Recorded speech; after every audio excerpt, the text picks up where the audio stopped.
I hesitated making this video, not because sex is taboo, because the honest answer is complicated. The texts, ambiguous, the traditions, contradictory, and most videos either give you a quick yes or no, or avoid the topic entirely. I could have made this easier. Is sex a sin in Buddhism? Easy clicks. Algorithm loves it. Comments would explode. But that title is also a lie. Because Buddhism isn't obsessed with sex or desire, it's obsessed with suffering and what feeds it. So the real question is, what are you using sex to avoid feeling? Because if you're human, you've done it. You've used desire like anesthesia.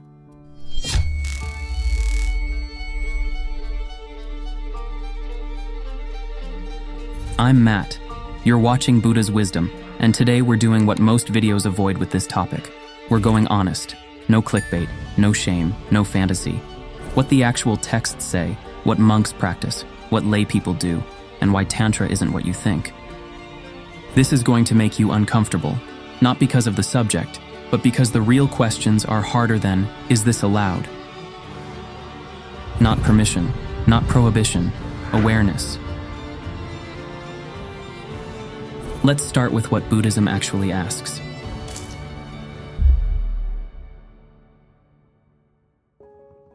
Most people think Buddhism is about following rules.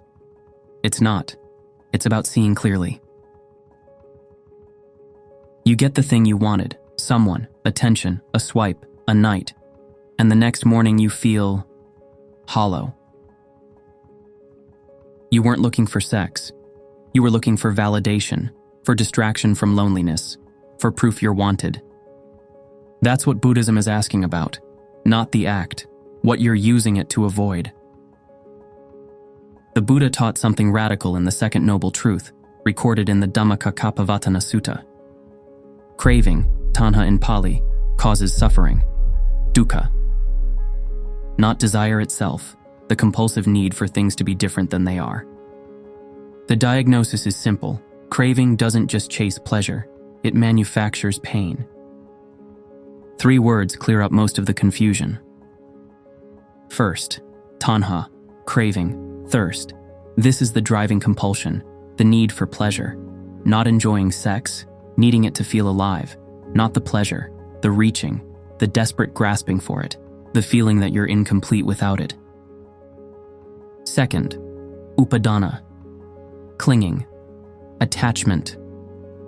This is what happens after you get what you wanted. You grasp it, you try to freeze it in place, you build your identity around it. I need this to be happy.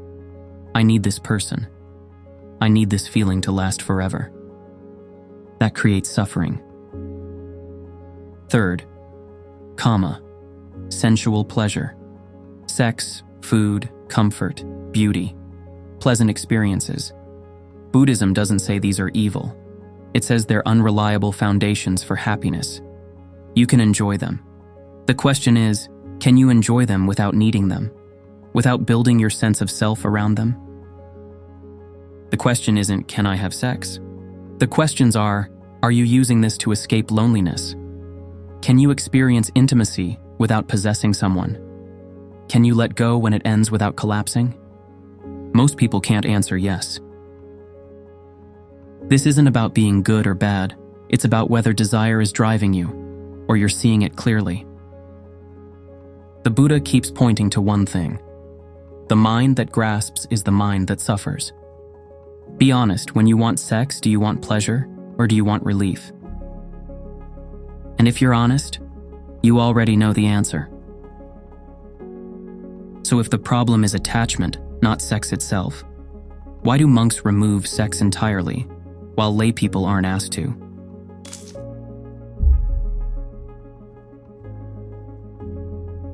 So here's the clarification most people never hear.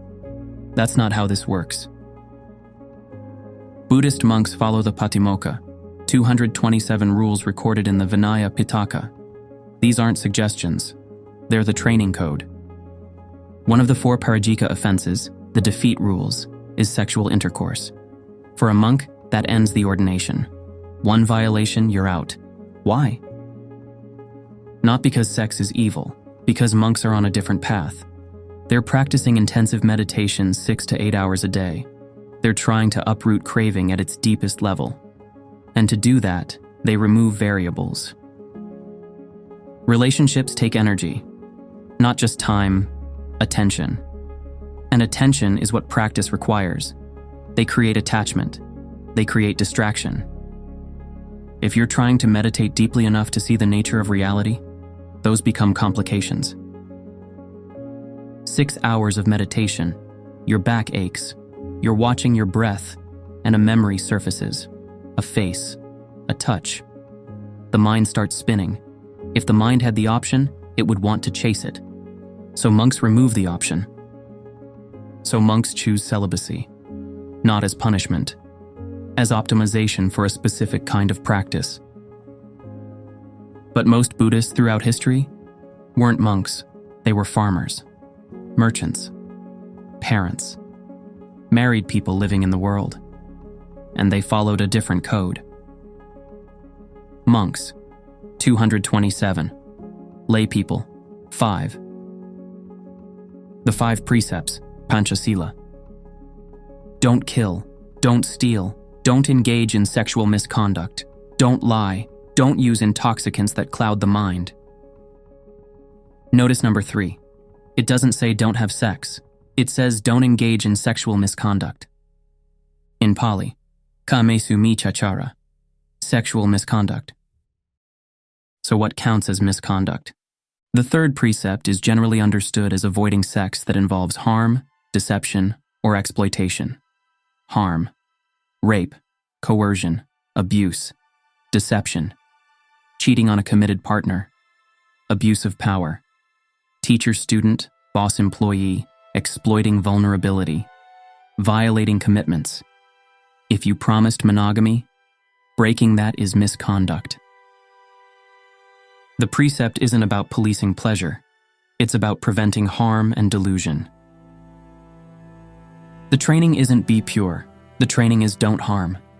And if there's manipulation, coercion, secrecy, or power imbalance, Buddhism calls that suffering in the making. It's not a free pass. It's a harm filter. And because life is complicated, Buddhism doesn't give you a bedroom checklist. It gives you a mirror. Honesty, consent, and non-harm. That's it. The precept doesn't ban sex. It bans harmful sex. The early texts include lay disciples who reached high stages of awakening. Anathapindika, a wealthy householder, is a famous example. Visakha, a laywoman, also married, reached advanced stages. The point is simple. Awakening wasn't reserved for monks. We covered the story of Buddha's son Rahula in a previous video. He was ordained as a child monk at 7. That caused huge controversy. The Buddha later made a rule. Children need parental consent. Why? Because monastic life is voluntary intensive training, not the only way to practice Buddhism. Not permission, not prohibition, awareness. So when someone tells you real Buddhists don't have sex, they're confusing 2 completely different paths. Monks choose celibacy for a specific reason. You don't have to be a monk. And that's just 2 paths. Now multiply it across cultures.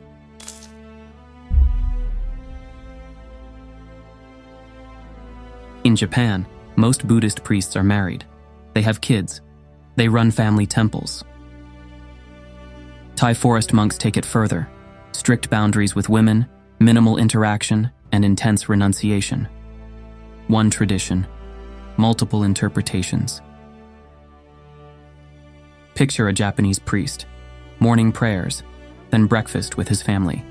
Same Buddhist lineage, totally different life than a Thai forest monk. In 1872, during the Meiji Restoration, the Japanese government issued a decree. Buddhist priests could marry. Some traditions resisted, but in Pure Land Buddhism, one of the largest Japanese schools, the founder Shinran had already married centuries earlier. He had 6 children. His argument? I practice in householder life. That's my path. Today, most Japanese Buddhist priests are married. They raise families. They run temples as family businesses passed down through generations. Is this real Buddhism? According to Japanese Buddhists? Yes. Meanwhile, the forest tradition, teachers like Ajahn Chah, Ajahn Mun, maintained extremely strict celibacy. Not only celibacy, also solitude, minimal contact, guarded attention, and a life designed to reduce entanglement. Why? Because they're practicing intensive meditation in forest monasteries. Total renunciation. In Tibet? It depends. The Gelug school, the Dalai Lama's tradition, strict monastic celibacy, no exceptions. The Nyingma school, some married ngakpas, Tantric practitioners who live as householders. The Kagyu and Sakya schools, mixed, some monks, some married teachers, all considered authentic Buddhism. Ask a Zen monastery about ritual, ask a Pure Land temple. One tradition, different expressions. There's no single Buddhist position. There are traditions shaped by culture, history, and practice emphasis. What they share? The same underlying question about desire and attachment. So when someone says Buddhism teaches X about sex, ask them, which Buddhism? Because the answer matters, and one tradition doesn't avoid desire at all, it uses it.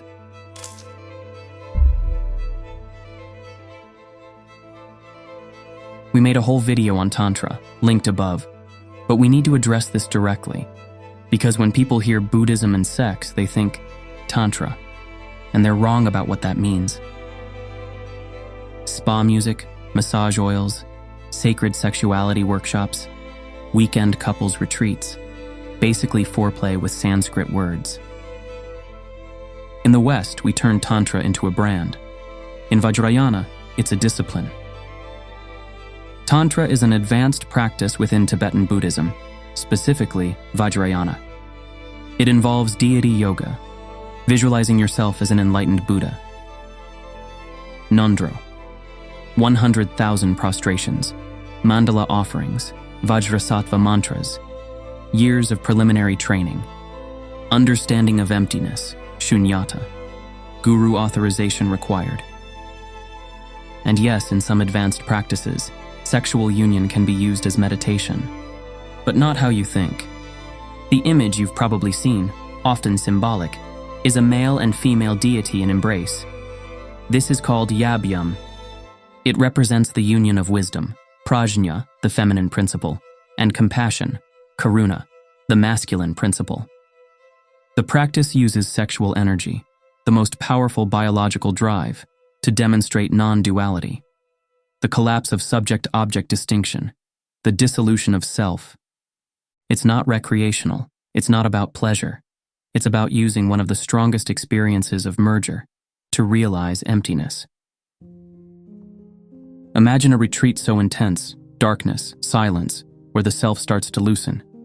The practices aren't adding pleasure, they're dismantling who you think you are. Imagine seeing a neurosurgeon perform brain surgery and thinking, cool, I can do that. I have a knife. That's what claiming you're doing tantric practice without years of training sounds like to actual Vajrayana practitioners. This isn't elitism, it's safety. These practices can destabilize people if they're unprepared. The requirements: 3 to 5 years of preliminary practices minimum, deep understanding of Buddhist philosophy, teacher authorization, not optional, partner equally trained, specific retreat conditions, because when power and desire mix, people get hurt, and Buddhist history isn't immune. If you don't have all of that, you're just having sex, which is fine, but call it what it is. We covered this in our video on Tantra and Buddhism, how it's actually practiced in Tibetan traditions, the requirements, the philosophy. Check it out if you want the deep dive. Link above. Tantra takes the most powerful biological urge, sexual desire, and attempts to transmute it into awakening. But you don't start there. You might never get there. And that's completely fine. Most practitioners never touch these practices. They're advanced, authorized, and rare. But most people aren't dealing with Tantra. They're dealing with something more ordinary and more confusing: guilt, identity, secrecy, the stuff nobody admits.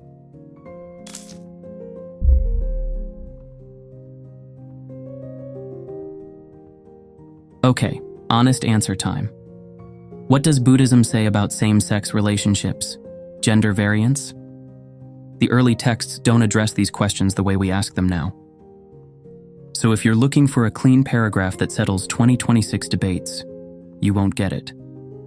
Buddhist cultures developed their approaches based on local traditions, cultural norms, and Buddhist ethical principles. Sometimes Buddhism adapted to existing diversity. Sometimes cultures absorbed conservative norms and called them Buddhist. The relationship goes both ways.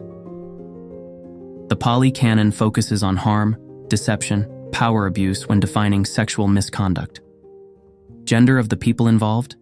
Not mentioned for laypeople. The lens: consent, harm, violation of trust. The Vinaya, the monastic code, prohibits all sexual activity for monks and nuns. Gender of partner irrelevant. Celibacy is celibacy. The Vinaya has a category called pandaka, sometimes translated as third gender or sexually ambiguous. But scholars debate what this actually referred to. The point is, the texts acknowledged something, even if we can't map it precisely to modern identities. Buddhist cultures throughout history? Way more complicated. Thailand has long had visible gender diversity. Kathoey are part of everyday life here. I live in Bangkok, so I see this daily. Markets, restaurants, everywhere. And whatever its roots, it's a cultural reality Buddhism learned to live alongside, not something the canon neatly legislates. Japan? Historical same-sex relationships, including in monasteries. Some Tibetan contexts? Gender fluidity in certain practices. Others became more conservative, often due to colonial-era laws absorbed into Buddhist cultures. Sri Lanka, Myanmar, Bhutan. Cultural conservatism doesn't equal Buddhist doctrine. Regional norms mixing with philosophy. Bernard Faure, Buddhist scholar, points out that sexual ethics in Buddhism vary wildly across cultures. What's forbidden in one tradition is accepted in another. Buddhism crossed dozens of cultures over 2,000 years. Each absorbed different norms. What matters is the lens underneath. Buddhism doesn't offer modern identity politics, but it does offer a way of seeing that reduces harm. The questions remain. Is there craving? Is there grasping? Is there harm? Those questions don't change based on who's involved. The texts give you a lens, not a rule book, and that means you have to actually think, which is harder. Ambiguity isn't Buddhism avoiding the question, it's Buddhism asking a different one. And that different question is what changes everything.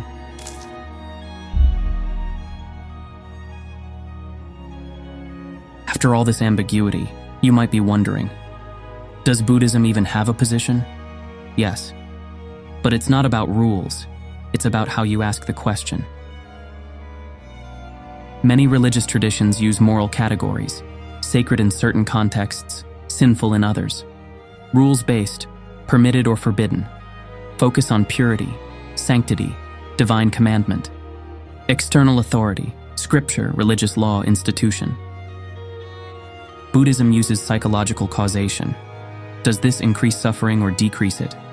Does this create freedom or bondage? What is the mind doing right now? Internal investigation, not external rules.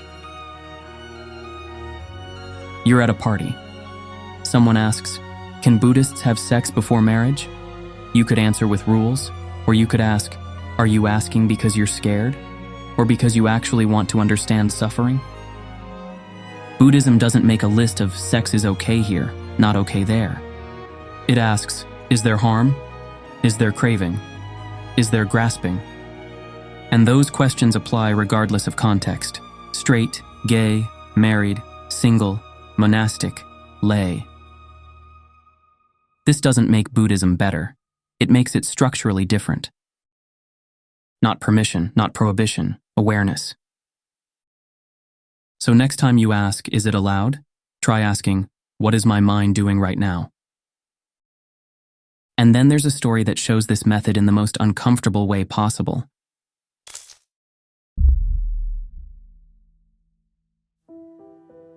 Buddhist teaching methods weren't gentle.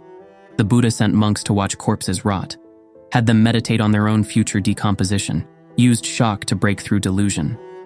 This story fits that pattern. This story shows up in later commentarial and oral traditions in different forms. Historians debate its historicity.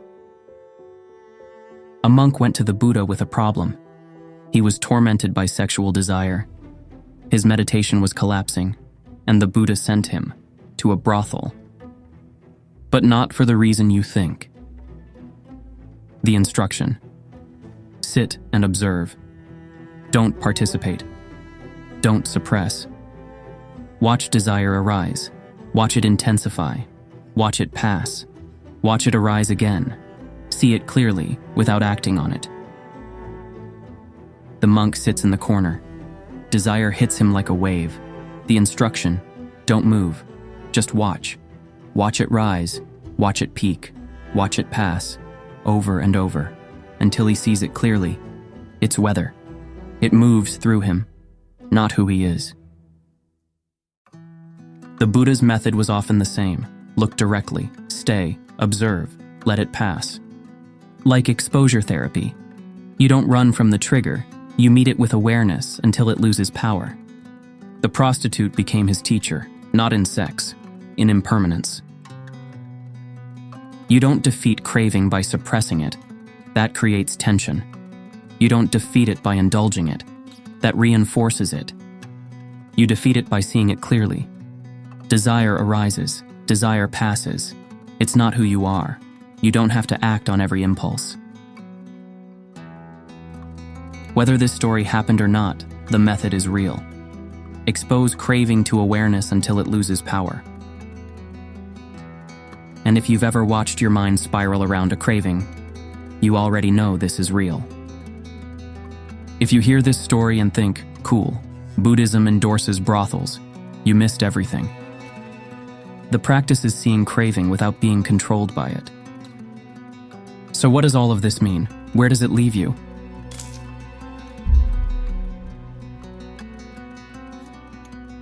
We've covered the rules, the history, the practices. Now let's talk about what this actually means for you. Buddhism asks about sex, what it asks about everything. Can you experience pleasure without needing it? Can you be close to someone without owning them? What happens when it ends? Do you collapse or let go? Most people can't, not because they're bad at sex, because they're using it for something else. We're not addicted to sex. We're addicted to being someone through sex, to feeling wanted, to feeling less alone, to proving we're desirable, to temporarily forgetting we're impermanent. Sex isn't the problem. Using it to avoid your actual experience, that's where suffering lives. Buddhism offers approaches. Monks remove the variable. Practice in controlled conditions. Laypeople practice awareness in the middle of it. Relationships, intimacy, ethics, without grasping. Tantric adepts use desire itself as the path, after years of authorization and training. Different methods. One question. Can you be free?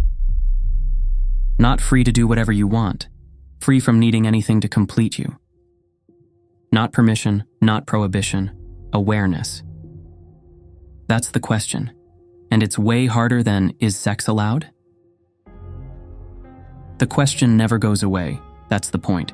You don't solve it, you learn to see it clearly, and that changes everything. If this clarified something, leave a comment. If you have questions, ask.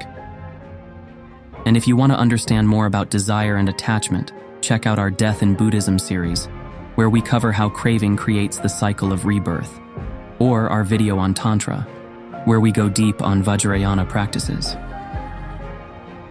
Subscribe for Buddhism that doesn't water it down. I'll see you next time.